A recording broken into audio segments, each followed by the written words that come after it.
అందరికీ నమస్కారం.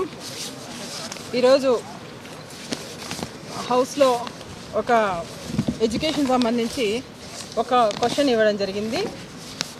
ఏదైతే ఈ ప్రభుత్వం మోడల్ ప్రైమరీ స్కూల్స్ తీసుకొచ్చిందో మోడల్ ప్రైమరీ స్కూల్స్లో ఇంతవరకు అక్కడ ట్రాన్స్పోర్ట్ ఛార్జీలు చెల్లించింటే ఎంతమందికి చెల్లించారు అని ఒక క్వశ్చన్ ఇవ్వడం జరిగింది.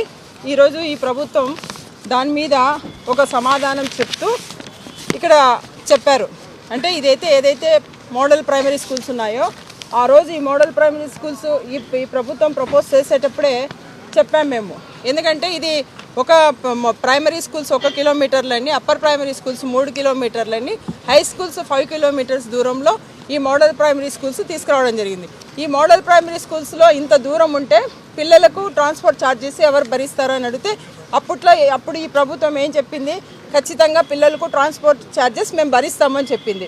ఒక్కొక్కరికి వాళ్ళు ఏం చెప్పారు, ఆ రోజు 600 చొప్పున చెల్లిస్తాము అని చెప్పారు. 10 నెలల్లో 600 చొప్పున 6000 ప్రతి విద్యార్థికి చెల్లిస్తాము అని చెప్పడం జరిగింది. అయితే ఈరోజు ఈ క్వశ్చన్కి వాళ్ళు ఆన్సర్ ఇస్తూ ఈరోజు వాళ్ళు ఇక్కడ ఒకటే చెప్పారు, ఆదర్శ ప్రాథమిక పాఠశాలలో చదువుతున్న ప్రయోజనం పొందిన విద్యార్థుల సంఖ్య 2025-26 సంవత్సరానికి రవాణా ఛార్జెస్ అని ఇవ్వడం జరిగి ఈ లిస్ట్ ఇవ్వడం జరిగారు ఇక్కడ. అయితే మేము మా నోటీస్కి వచ్చిందైతే ఇంతవరకు ఈ ప్రభుత్వము ఈ విద్యార్థులకు ఎటువంటి ఛార్జెస్ కూడా ట్రాన్స్పోర్ట్ ఛార్జెస్ కూడా చెల్లించలేదు.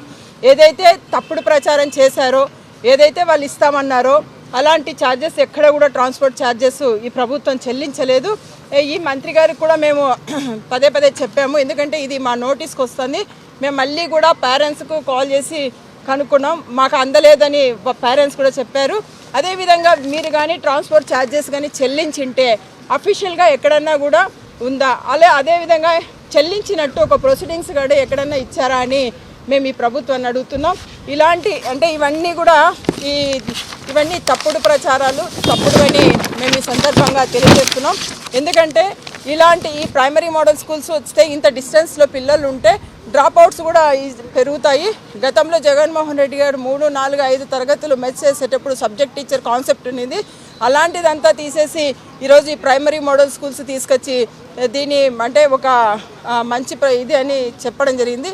అయితే ఈ ఛార్జెస్, ఈ ట్రాన్స్పోర్ట్ ఛార్జెస్ కానీ పిల్లలకు చెల్లించకపోతే ఇంకా పూర్తిగా డ్రాప్అవుట్స్ పెరిగి ప్రభుత్వ పాఠశాలలు కూడా పూర్తిగా దెబ్బతినే పరిస్థితికి వస్తుందని తక్షణమే వాళ్ళకి ఏవైతే మీరు ఈ ప్రభుత్వం చెప్పిందో ఈరోజు వాళ్ళ డేటా తీసుకొని దాదాపుగా 4 నెలలు కావస్తుంది.